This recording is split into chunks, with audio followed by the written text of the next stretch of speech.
Gündemde sıcak bir konu var. Yeni bir toplantı Evet, gerçek. son dakika haberi. 300 milyon doların fonlara, girişimcilikle ilgili fonlara aktarılması artık girişimcilere değil de belki girişimcilere de yine devam eder. Fonlara çeşitli yatırımlar yapmak ve destek vermekle ilgili bir konu gündeme geldi. Bir strateji değişikliği, bir yön değişikliği var burada. Doğrudan girişimciyi desteklemektense dolaylı gibi görünse de bence iyi bir adım da olmuş. Hiç fena bir adım olmamış. Birazcık bunu konuşmak isterim. Şirketlerindeki ciroyu arttırırlarsa yatırımcıyı çekerler. Yani bu para çekelim. sadece yatırımcının parası parayı çekmiyor. Girişimcinin parası da şirketin cirosu da parayı çekiyor, yatırımcıyı çekiyor.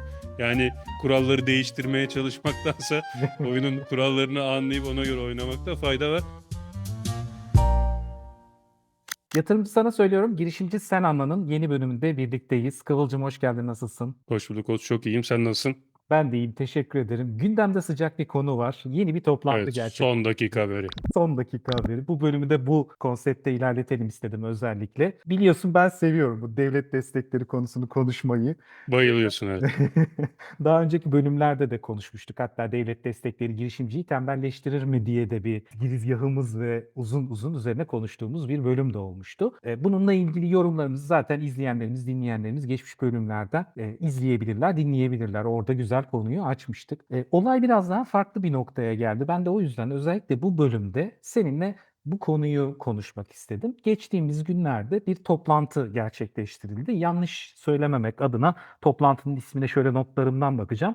Girişim sermayesi fon çağrıları tanıtım toplantısı olarak lanse edildi. Toplantıda Sanayi ve Teknoloji Bakanı Sayın Mehmet Fatih Kacır çeşitli açıklamalar yaptı. Özellikle girişimcilik ekosistemini yakından ilgilendiren açıklamalar bunlar. Ve aslında toplantının içeriğini bu podcast bölümünde konuşmak değil amacım. Ama toplantının ve yapılan tanıtıma genel olarak baktığımızda şöyle bir şey var. Bizim podcastimize de çok uygun bir hale geldi. Türkiye'de çok uzun zamandır girişimcilere verilen destekler konusu var. Girişimcinin doğrudan devlet tarafından desteklenmesiyle ilgili bir süreç var ve burada da bu toplantıda açıklandığı itibariyle aslında artık girişimcilere değil de belki girişimcilere de yine devam eder. Fonlara çeşitli yatırımlar yapmak ve destek vermekle ilgili bir konu gündeme geldi. 300 milyon dolar, bakıyorum tekrar notlarıma yanlış bir şey söylememek adına, 300 milyon doların fonlara, girişimcilikle ilgili fonlara aktarılması. Tabii ki burada özellikle girişimcilerin bulunduğu seviyeye göre TÜBİTAK destekleri, KOSGEB destekleri gibi kısımlar zaten devam ediyor. Hani onlar aracılığıyla devam etmesi, ayrıca da fonların devlet eliyle aslında desteklenmesi gibi bir nokta var. Şimdi sen diyeceksin ki devlet desteklerini sen seviyorsun, sen anlat, ama ben sana sormak istiyorum. Bir strateji değişikliği, bir yön değişikliği var burada. Doğrudan girişimciyi desteklemektense dolaylı gibi görünse de bence iyi bir adım da olmuş. Hiç fena bir adım olmamış. Birazcık bunu konuşmak isterim. Sen bu konuyu nasıl değerlendiriyorsun? Bu desteğin fonlara aktarılması ile ilgili konu seni etkiledi mi? Sendeki yansımaları nasıl oldu yatırımcı gözünden? Nezaketen şunu sormadın. Hani hep anlatıyorsun, girişimciyi tembelleştirir mi? Devlet destekleri yatırımcıyı tembelleştirir mi? Senin Güzel. aklından geçen soruyu ben kendim sorayım. Tamam. Önce bunu yanıtlayarak başlayayım. Aslında hayır. Çünkü çağrıların ben metinlerini de inceledim. Evet. Devlet bunu bir kere daha bu arada başlatmıştı. Başka bir bakanlık koordinasyonunda daha küçük bir rakamdı. Hı. Ve sanıyorum tamamı realize edilmedi. Çünkü bu çağrılarda da bütçe durumunun uygunluğunun bir ön şart olarak konduğunu görüyoruz. Hı. Ama hani niye de tembelleştirmez? Çünkü daha önceki çağrıda da bu şekildeydi. Devlet diyor ki ben bu parayı koyuyorum ama yatırımcı da bu kadar para koyacak diyor. Hı. Yani yarı yarıya diyor. Eş finansman. Böylece evet.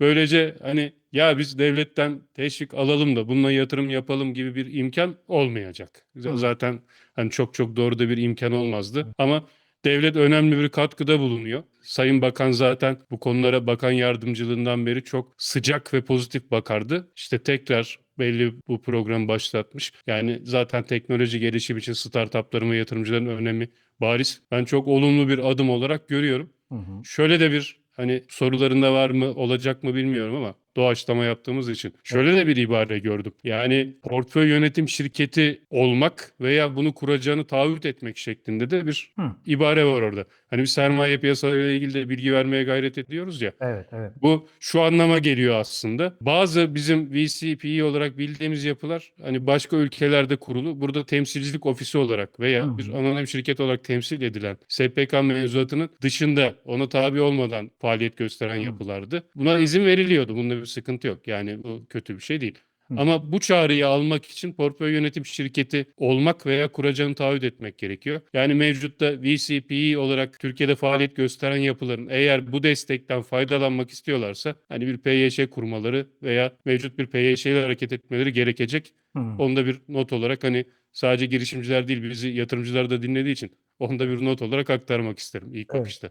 Kesinlikle. O nedenle başlangıçta yaptığım açılışta da onu söylemeye çalıştım. Yatırımcıya söylüyoruz, girişimci anlasın, girişimciye söylüyoruz, yatırımcı anlasın, dinlesin, görsün diye. Bu her iki tarafı da çok net ilgilendirecek bir nokta. Aslında bir soru sıralamam vardı ama en son bu kısmı yazmıştım. Konuyu açmışken birazcık buradan ilerlemek istiyorum. Tembelleştirir mi kısmına da tekrar bir değinmiş olmak gerekecek bu noktada. Şimdi bu ülkede özellikle girişimcilik desteğinde, KOSGEB'in verdiği girişimcilik desteğinde ben de eğitmenliğini yaparken çok karşılaştım bu konuyla ilgili. Bir yerde bir para var. Devlet desteklerinde konuşurken konuşmuştuk bu konuyu. Nasıl kullanırız? Gerçekten o işi yapmak istemeyen, düşünmeyen, planlamayan kişilerin sürekli böyle bir motivasyonun olduğunu görmüştük. Şimdi öyle bir motivasyon bu tarafta oluşur mu? Gerçi sen bir eş finansman olması gerektiğini söyledin ama cebinde paran olacak. KOSGEB'in girişimci desteği küçük miktarlardaydı ama orada da aynı şey vardı. Cebinden para koyman gerekliliği hep vurgulanırdı. Burada da öyle birdenbire işte bu fon şirketlerini, yeni kurulan fon şirketleriyle karşılaşmaya başlar mıyız?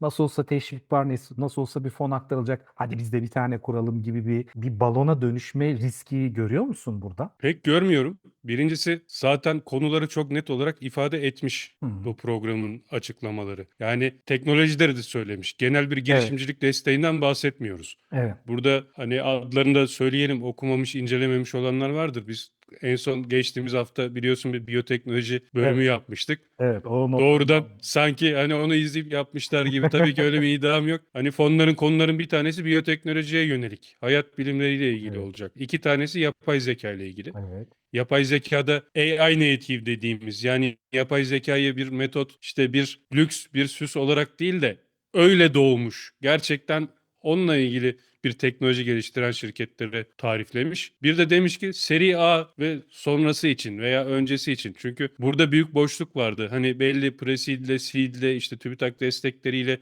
melek yatırımcılarla geliyordun.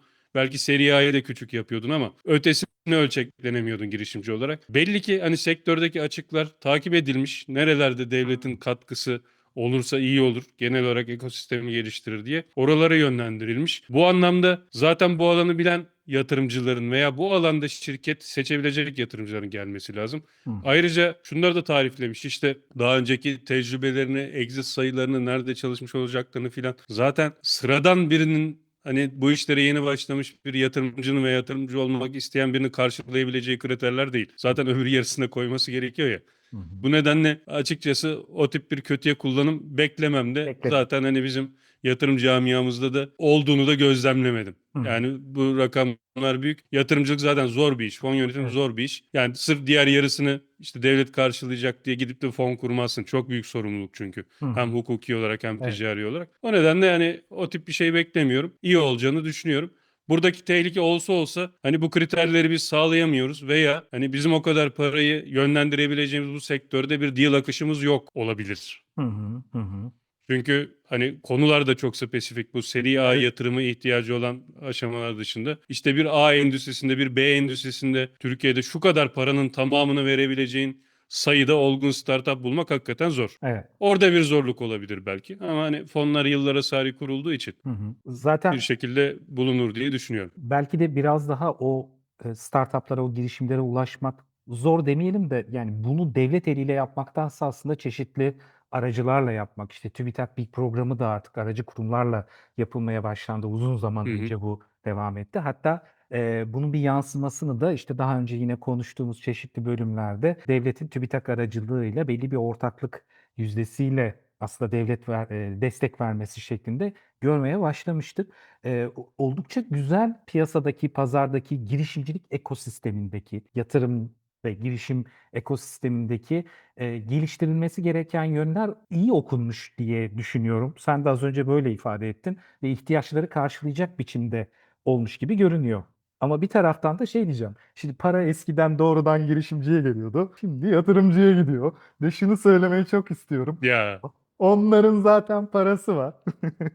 Bir de niye para veriyorsunuz gibi bir eleştiride bulunmak istiyorum. Dolayısıyla da buradan şeyi de açmış olalım. Yani neden fonlar aracılığıyla devlet böyle bir şey yapma ihtiyacı duydu? Piyasadaki, pazardaki eksiklik, evet. Bu neyi geliştirecek, neyi kolaylaştıracak, neyi iyileştirecek? Bir kısmını zaten konuştuk ama biraz daha bu konuyu açabilir miyiz? Bunun faydasını daha net görmemizi sağlar diye düşünüyorum. aslında bu hani uzun zamandır yatırımcıların devletten taleplerinden bir tanesiydi. Yani Hı hı. çok yeni bir şey değil. Burada şimdi ne alaka denecek ve belki bu benzetmeye kızılacak ama iyi anlaşılması için söylüyorum. Bu tarımda 50 yıldır konuşulan konudur. Ürün mü desteklenmeli Hı hı. yoksa ürünü üreten mi desteklenmeli? Şimdi bu benzetmeyle gidersek bunu tamamen konuyu iyi açıklayabilmek için kullandım. Evet. Yani haftaya Sayın domateslerden özür dilemek istemiyoruz. Kimse alınmasın bununla Evet. ilgili. Burada bizde devlet hep şeyi destekler, ürünü destekler. Hani şunu yetiştirirsen şöyle bir Hı teşvik, hı. bunu yetiştirirsen böyle bir teşvik.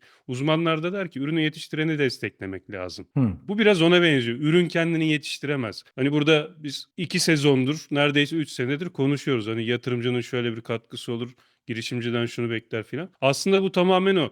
İkisi beraber, hani yatırımcı ve girişimci beraber şirketi olması gerektiği yere götürebilsinler diye. Hı hı. Hı hı. Hani sadece yatırımcıya verilse ve istediğin gibi yatırım yap denseydi de çok güzel bir sonuç alınmazdı. Aynı şekilde al girişimci istediğin gibi kullandı da çok iyi bir sonuç alınmayacak. Hı hı. Birbirini kontrol etme, birbiriyle dayanışma, eksiklerini kapatma, bunu beraber geliştirme kontrolü sağlıyor aslında bu Hı metot. hı. Hı hı. Ki girişimciler zaten işte TÜBİTAK programlarıyla, KOSGEB programlarıyla destekleniyorlar. İşte yatırımcılar tarafından da destekleniyorlar. Bu tarafı biraz kuru kalmaya başlamıştı. Hı hı. Hı Şimdi hı. bizim hem GSYF'ler olsun SPK kapsamında kurulan hem de SPK kapsamında kurulmayan VC firmaları, PE firmaları olsun. Bu LP yani onlara para veren yatırımcılar, pasif yatırımcılar oranına bakarsan çok büyük bölümü şeydir, kurumsal finansmandır. Para kendi Hı. finansman değildir. Şimdi bu konjonktürel olarak etkilendiği zaman normal bireysel yatırımcılar da bu yapılara para koymadığı zaman o taraftaki para kaynağı kurumaya Koyuyor. başlamıştı Hı hı. zaten. Hı hı. Evet yani sadece Ar-Ge teşviklerinin kesintisiyle vesairesiyle bu büyüklükte bir ekosistem dönmez. Hı hı. Devletin bu tarafı da desteklemesi gerekiyordu özetle. Hı hı. Bence çok isabetli oldu. Hı hı. Ki toplam rakamlar da hala girişimcilere daha büyük kaynak gidiyordur diye düşünüyorum. Biraz da bu tarafta hani girişimi iyi yönlendirebilecek bu işi bu parayı yönetmek olan insanlar da sürece katılsın ve biraz fonlansınlar. Evet. Zaten yatırımcının bu smart money mantığı, zaten bu işi yapıyor olması, dolayısıyla bu işi biliyor, halihazırda yaparak ekosisteme katkıda bulunuyor ve kendisi de zaten asıl yapması gereken işi, yatırımı yapıyor olması, bu sistemi biraz daha destekleyerek daha ileriye ve yukarıya taşıması ile ilgili güzel bir iki taraflı bir etki yaratacak. Ayrıca da pazar, yine daha önceki bölümlerde de bu etkilerden bahsetmiştik. Açıklamalarda da var, yani 300 milyon dolar fonlara aktarılacak ama kaldıraç etkisiyle bunun 750 milyon dolara kadar yükselmesi bekleniyor şu anda. Bu güzel bir katkı olacak diye düşünüyoruz. Nihayetinde bir şeyler değişecek, bir yön değişikliği oldu ve bu da olumlu yönde etkileyecek.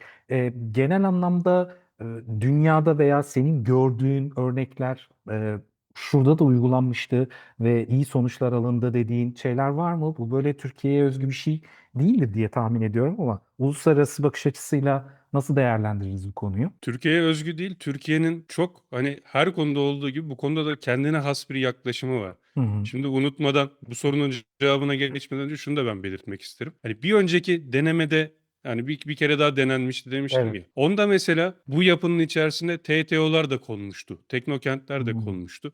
Ve onlara denmişti ki exit gelirlerini bu fondan çıkarmayacaksınız. Hani geri tekrar havuza dönecek. Şimdi hı. TTO'lar işin bu kısmından hoşlanmadığı için o mekanizma çok yürümedi. İşte Hı devlet incelemiş, doğrudan geri bildirimi almış, onu çıkarmış mesela içinden. Hani hı. çünkü orada bir herkesin önceliği farklı. Onu çıkardığı için artık mekanizma rahat yürüyebilir hale gelmiş. bu hali bize çok özgü.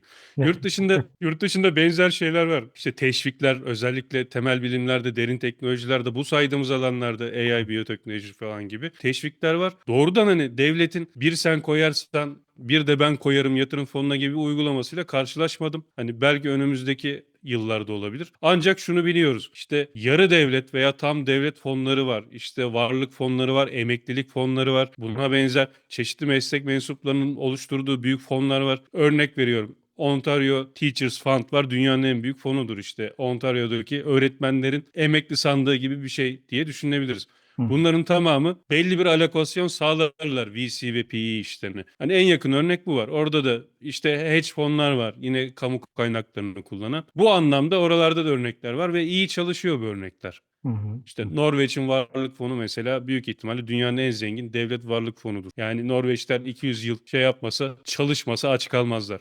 İşte petrol gelirleri koyuluyor onun içine. Norveç'in ciddi petrol var. Hı hı. Petrol gelirleriyle teknoloji şirketlerine yatırım yapılıyor Hı hı. gibi. Hani Evet. buna benzer birebir aynı olmasa da birçok devlette böyle uygulamalar görebiliyoruz. Çünkü teknolojinin gerekliliğinin ve insanlığın belki de kurtuluşunun startuplar olduğu anlaşılıyor. Hı hı. Herkes kendi özgün tarzıyla ve kendi mevzuatı doğrultusunda bu işleri desteklemeye çalışıyor. İşte Körfez ülkelerine bakarsan petrol gelirlerinin neredeyse tamamını işte 10-15 senedir teknoloji şirketlerine aktarmaya Aktarıyorlar. başladılar. Evet. Evet. Yani herkesin bir paradigmasının değiştiğini görmek lazım. İşte devletimiz de bunlara şey kalmadı. Hani ters tarafta kalmadı. O da olması gerektiği destekleri elden geldiğince sağlıyor. Hani bizde Evet. çok bir doğal zenginlik yok. Evet. Evet. Maalesef ki trilyon dolarlar akıtılamıyor buna. Sonuçta bu bizim paramız. Ama elden geldiğince girişimcilik destekleniyor. Buna da şükür daha iyisi olabilir ama hiç Hı hı. yoktan iyidir diyelim. Kesinlikle sonuçta ekosistemi geliştirecek. Peki bu devam eden süreçte veya bu bakış açısı değişikliği demeyelim. Zaten bakış açısı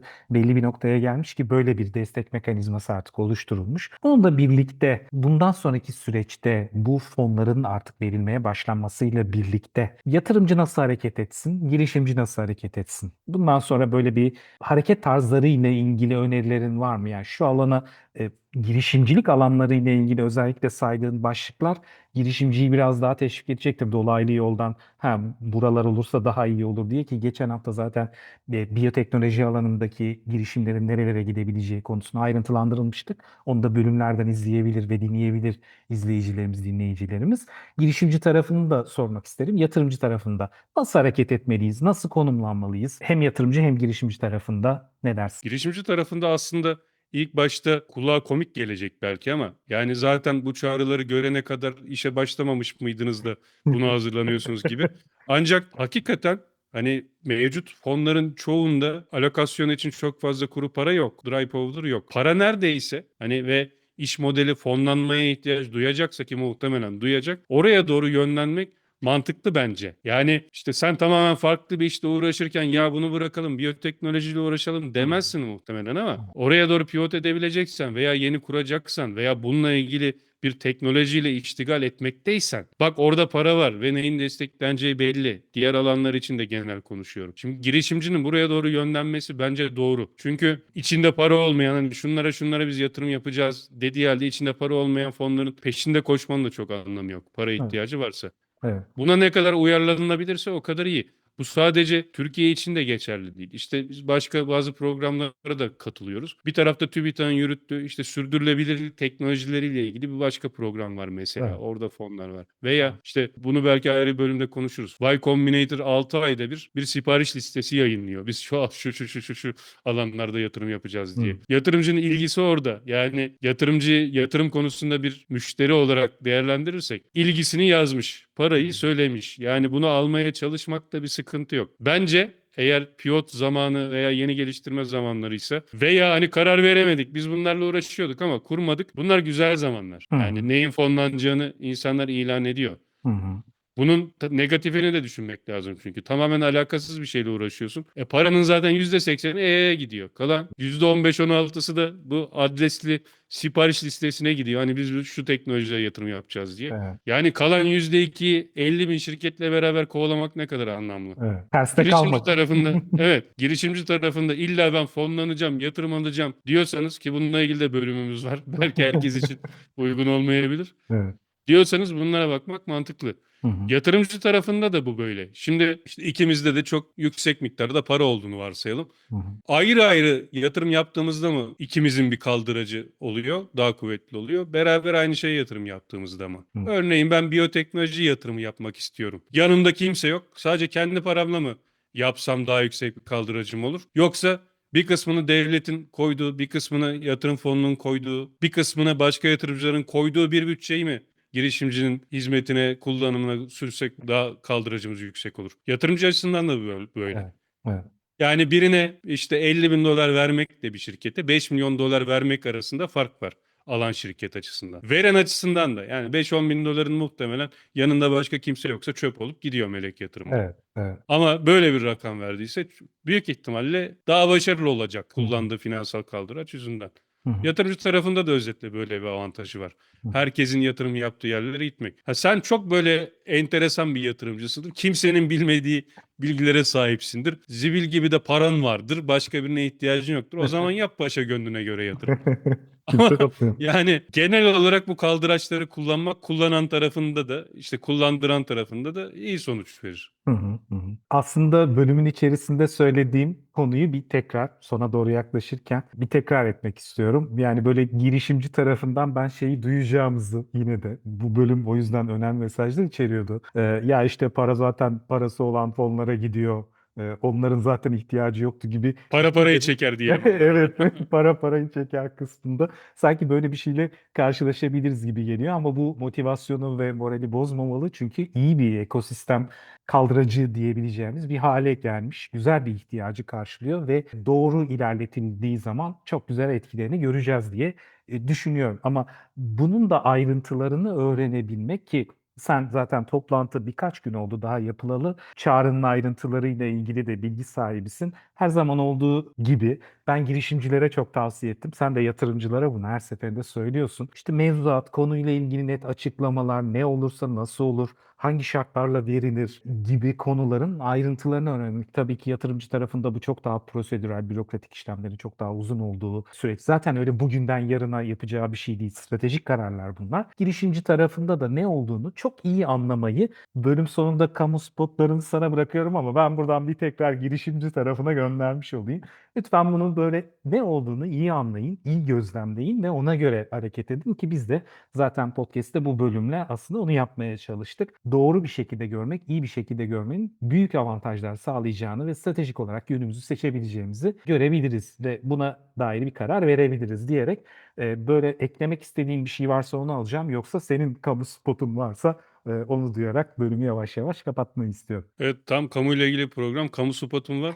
Yani bir kısa bir uzun. Kısası girişimcilere, bu hani sen konuşurken seni dinlerken aklıma geldi. Para parayı çeker mevzundan ki çekiyor. Rahatsız olan girişimcimiz varsa bu onlar için de geçerli. Şirketlerindeki ciroyu arttırırlarsa yatırımcıyı çekerler. Yani bu Para çekelim. sadece yatırımcının parası parayı çekmiyor. Girişimcinin parası da şirketin cirosu da parayı çekiyor, yatırımcıyı çekiyor.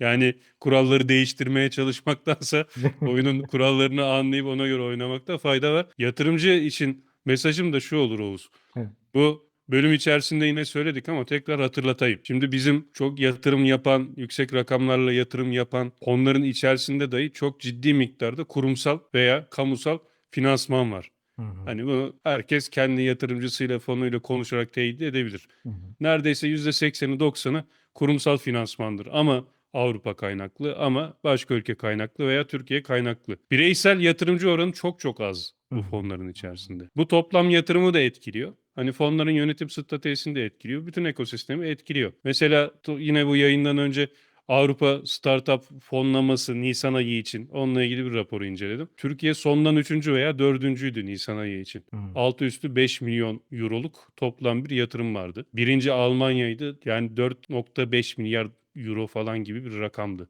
Tabii raporun rakamları, benim rakamlarım değil. Hı hı. Yani gitgide zayıflıyor bu giden para. Yatırımcıları da ben bu yapıların içerisine para koymaya ve ayrıca yanlarında yatırım yapmaya davet ediyorum. Yoksa kuruyup kalacak bu iş. Yani sadece başka alanlara değil, en azından portföylerin tabii ki tamamını yatırmasınlar ama bir miktarını bu işlere ayırıp bu işlerde de profesyonel olarak çalışan, işi bunlar olan yapılara hani kendi kaldıraçlarını arttırıp riski de azaltmış olurlar. Katılmaya, oralarda LP olmaya, yatırımcı olmaya davet ediyorum. Evet. Birkaç bölümdür bölüm sonlarında bu oluyor. Normalde kullanılması gereken yatırım tavsiyesi değildir cümlesini aslında yatırım tavsiyesidir, girişim tavsiyesidir şeklinde bir noktaya getiriyoruz ama bunların amaçları ve ne demek istediğimizi zaten gayet güzel açıklamış olduk böylece. Çok güzel bir bölüm oldu. Çok teşekkür ederim aydınlatıcı bilgiler için. Önümüzdeki bölümlerde yine görüşmek üzere. YouTube'dan bizi görüntülü olarak takip edebilirsiniz. Tüm podcast platformlarında Yatırımcı Sana Söylüyorum, Girişimci Sen Anla podcast'ini izleyebilir, dinleyebilir, takip edebilirsiniz. Kanala abone olmak, yorumlarla katkıda bulunmak ve beğenmek zaten her zamanki taleplerimiz. Bu güzel bölüm için tekrar teşekkür ediyorum. Yeni bölümlerde görüşmek üzere. Hoşçakalın.